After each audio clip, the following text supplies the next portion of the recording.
Hey, Scott Johnston here. I want to share with you a passage of scripture from Romans chapter 8, verses 16 to 17.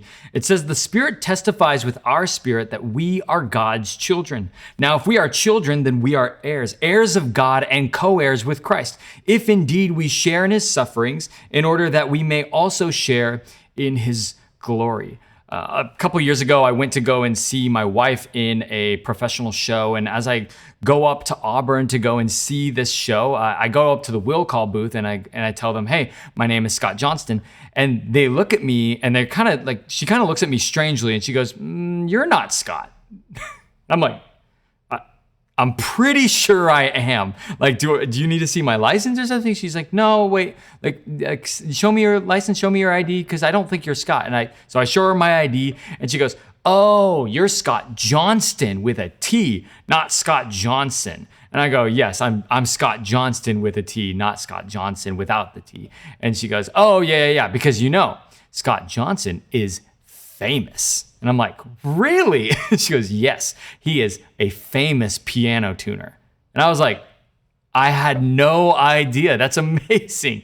And if my identity was caught up in whether or not I had a T in my last name, or if my identity was caught up as a famous piano tuner or with whatever else, it would be pretty simple for me to get really dejected, to get really discouraged really fast. It's really important that you and I understand who we are. Like, what is our actual identity? And I know for a lot of us, we struggle with identity. Culture has a lot to say about identity, and a lot of the world is begging you to accept the identity that they provide.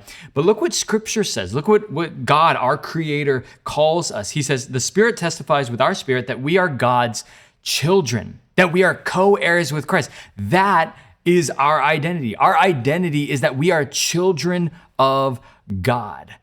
And so I can't have my identity, my core identity at the core of who I am, I can't have that caught up in something that's temporary.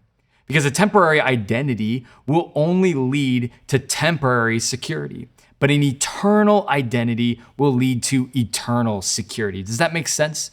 Like, for you, maybe your identity is caught up in being a parent, or being the boss at work, or being a pastor, or being a good employee or a good manager. But the things of this world, they change.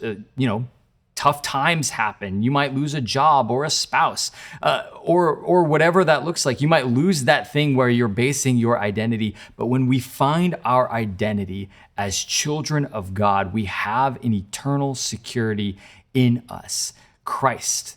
That you and I, we actually have our identity firmly founded in the rock, that you and I can base our whole lives on that. I hope that gives you security, and I hope that encourages you today.